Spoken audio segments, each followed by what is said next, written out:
So in 2023, Sir Chair, the Office of the Ombudsman Confidential Fund is 31 million. Actual obligation is 16.6 million. Can you confirm this, Madam Chair, Mr. Chair? Yung confidential fund namin 2023, Opo. I think if my memory serves me right, our confidential fund in 2023 was 30 million. Tama po, 31 Utilization. million. Utilization? Yes, the obligation, utilization is 6.6 million. Can you confirm? Yes, Your Honor. On September 2023, during the deliberation of 2024 national budget, the Ombudsman said that his office can survive without the confidential funds. He added that, I quote, and I would like to be the first from the investigating agencies to request Congress not have confidential funds during my term. Can you confirm that, Sir Chair? Yes, Your Honor. So that's why the Congress proceeded in giving just only 1 million for the confidential funds of the Ombudsman under the GAA 2024. But looking at the proposed budget, Mr. Chair, the Ombudsman is requesting 115.665 million confidential fund for the next fiscal year. Okay, so this is only 51.468 million or 44.5% of the proposed was approved by the DBM. Tama po ba yon? Yes, Your Honor, but again, may I reiterate that you can just make it again 1 million pesos if you like, or if you like, you can make it a zero. Walang bahay. Zero appropriation for the confidential fund of the Office of the Ombudsman until such time or until the end of my term of office as the Ombudsman. We can survive Okay, without thank you. additional confidential funds.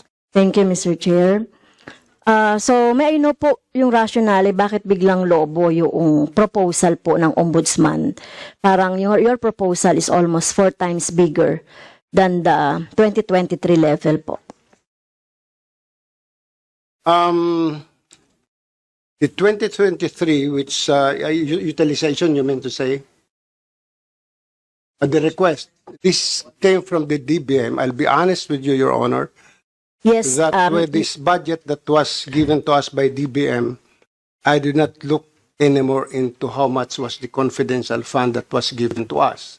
I am not interested in the confidential fund. I am more interested on the budget for personal services and the capital outlay, not on the confidential fund, Your Honor. Yes, thank you, Sir Chair. So, hindi pala, no, from 31 million in 2023, I stand corrected, Mr. Chair. So, naging 51.468. So, almost doubled po para makorek lang po yung yung data. That was the So 51 million, I'm sorry, Your Honor. The 51 million was the original proposal for Yes. 2020 to 2024 budget, Yes, tama which po. was reduced upon the suggestion of the Ombudsman to 1 million pesos. Although we're only asking for about 10 million, the Senate was telling us that it would be very hard to put the figure 10,000 pesos in the budget because it is composed of 3 zeros always. So if I ask for 10,000 pesos, hindi ho makikita yung 1. So the chair, the director for finance asked me to please make it 1 million, of which I acceded. So para wala na hong problema ngayong taon na ito tungkol sa confidential fund, which is becoming a very, not just a hot issue, but putting some malice to this fund na hindi man dapat, because there are really agencies who need the confidential fund, like the Armed Forces of the Philippines, the Philippine National Police, the Department of Foreign Affairs, and the other investigating agencies like the NBI. na kailangan, nagkaroon ng mali siya. Parang nangyayari ngayon, itong confidential fund ay winawaldas ng mga tao. Ayokong sabihin ng aking kapitbahay na ako'y may ginagamit na bagong t-shirt ay galing sa confidential fund. So I'd rather not to have a confidential fund until the end of my term of office than to have a confidential fund where people will be raising their eyebrows wherever I go. Kumakain ako, baka sabihin ang binabayad ko doon sa tubig o sa coke na iniinom ko ay galing sa confidential fund. I would appreciate really if Congress will just remove confidential fund from our budget. Okay, thank you, Mr. Chair. So, balik po ako sa 2023, Mr. Chair. So, sabi niyo po, no, kinonfirm niyo naman na yung actual obligation is 16.6. And we know that continuing naman yung na-approve naman na yung confidential funds ng 2023. So, ang ibig sabihin, kung may 1 million po na CF for 2024, continuing naman po na nagagamit ito, no, doon sa inyong office or sa trabaho na ginagawa po ng ombudsman. Tama po ba? Pardon, Your Honor? Going back to 2023, so 16.6 million lang po yung actual obligation ninyo, no? Approved naman na po ito noong 2023, yung 31 million. And then you have 1 million for 2024. Anyway, parang continuing budget naman ito, 2 years using the confidential fund. So ibig ba sabihin, na-utilize na rin po yung remaining na 31 million na confidential funds nyo for 2023. Alam niyo po, I think even the COA auditor would agree that my character is more that of a waray-waray, some Bisaya. But when it comes to spending money, especially if I'm spending not my own money, ang sabi ho ng co-auditor na naka-assign sa amin, no offense meant to any Ilocano, ako daw po ay isang Ilocano. So, ayoko ho magyabang, I don't want to brag, but may natitipid po kami sa confidential fund. Mayroon no kami natitipid at kaya naman hong makatipid kung gagawan lang ho ng remedyo na gusto mo magtipid. In the Office of the Ombudsman, we have made a lot of changes, especially in this investigation process, where it used to be about 4 or 5 investigators going out to the field. We limited that to 1 or 2. We also have changed some method or manner of investigation so that we will be able to save money. There are more important things where we can spend that confidential fund than to splurge it in some other matters which are not really that important. We are aware that surrounding the Office of the Ombudsman are urban poor. We cannot close our eyes to that reality that we splurge people's money para na rin namin niluluko yung mga kapitbahay namin doon sa Office ng Ombudsman na mga mahihirap. So, when I assumed office, I started to save. I started to introduce some measures na makakatipid ang ombudsman. I don't want to spill that out here unless in an executive session you'd like to ask me magkano ang aming natitipid. Thank you, Your Honor. So, siguro, Mr. Chair, hindi na ako magpapalawig do sa confidential funds ng basta it's assumption na dahil yung budget naman ay continuing siya, 2 years, so nagagamit yon. Or kung natitipid man, okay. So, next question, Mr. Chair, ay yung So ito siguro yung dahilan kung bakit yung Office of the Ombudsman ay nagre-request ng another or additional na budget. Kasi nakita natin doon sa Office of the Ombudsman, according to reports that it only recorded 1,300 cases for fact-finding in the first 6 months of 2024. So it is lower by 32% as compared to 2,038 for the same period last year. So, out of the said total, the anti-graft agency completed investigation of 389 complaints for the first semester, or 28.17% accomplishment, which was higher than 21% target at the start of the year. So, pwede niyo po bang explain ito, Mr. Chair? We are now in the process of abolishing the fact-finding investigation. It is just a matter of changing the culture that our investigators had been used to for the past 20 or 25 years.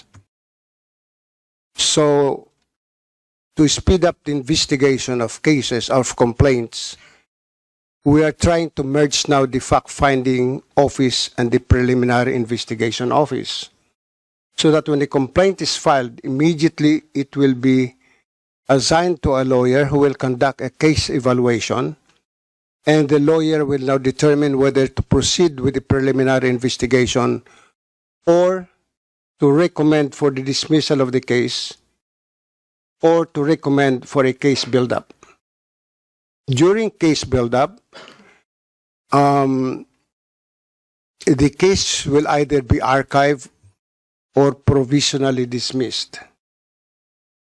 We're also thinking of changing the impression that during the preliminary investigation stage, which the case is already docketed, that the rights of a respondent is already affected.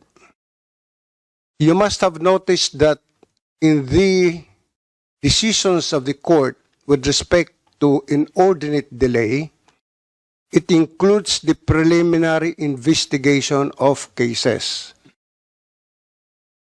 of which I do not agree, because during the preliminary investigation stage, technically, you do not speak of a case. You talk of a complaint, an alleged violation of the law. So if during preliminary investigation, you are not talking of a case, the respondent must be able to get a clearance from the Office of the Ombudsman. However, if the complaint speaks of a criminal and an administrative case, then that administrative case that is pending with the Ombudsman must be disposed of in accordance with the provisions of the Constitution on a speedy disposition of cases.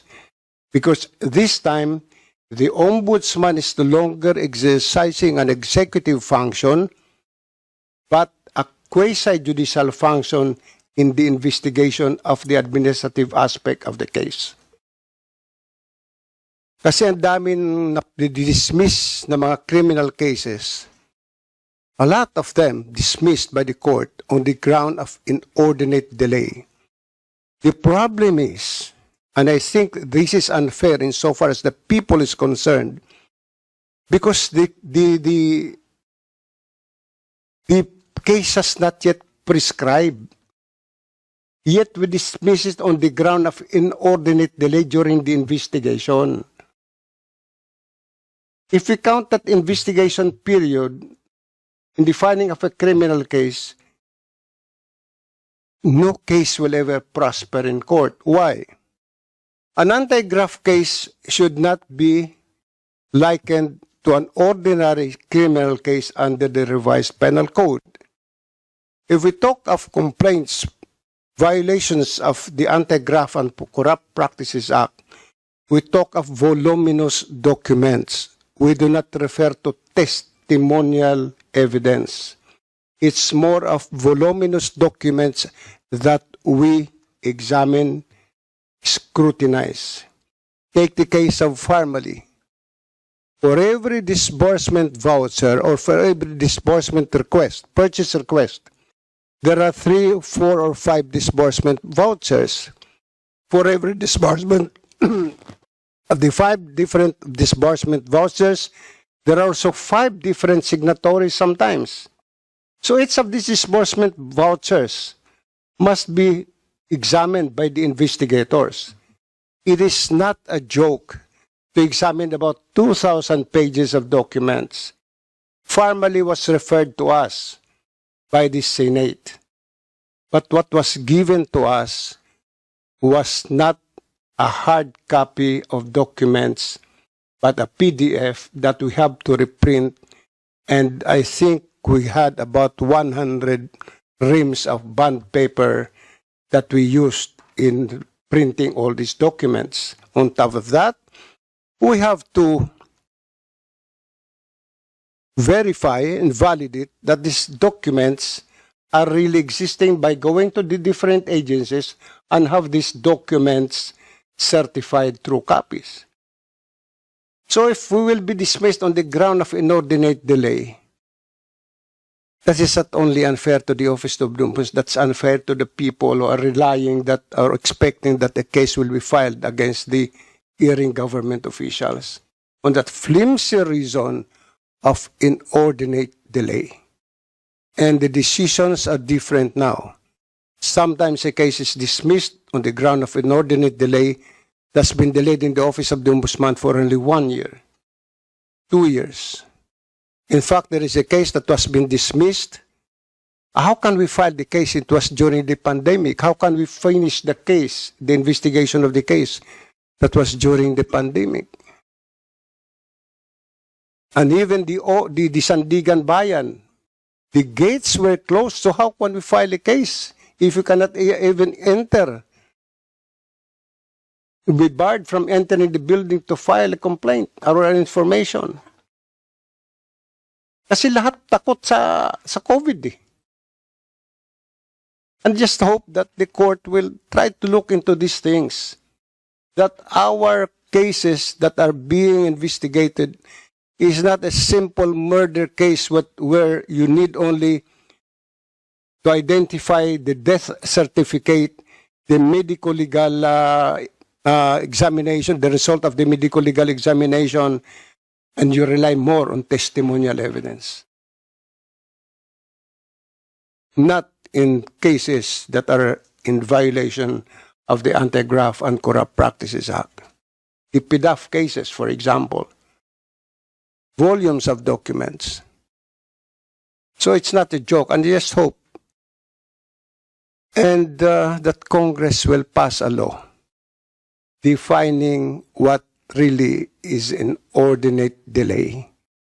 After all, it is only this House, or it's only Congress, who can pass laws that would be able to determine what is an inordinate delay as mandated by the Constitution. Thank you, Your Honor. Congressman Castro. Thank you, Sir Chair, for that very comprehensive answer to my question. No? So nakita ko na lang yung sagot. No? You have merged the fact-finding no, with the preliminary. Kaya gano'n na lang yung gano'n na lang po yung nangyari doon sa number of cases. Bumaba.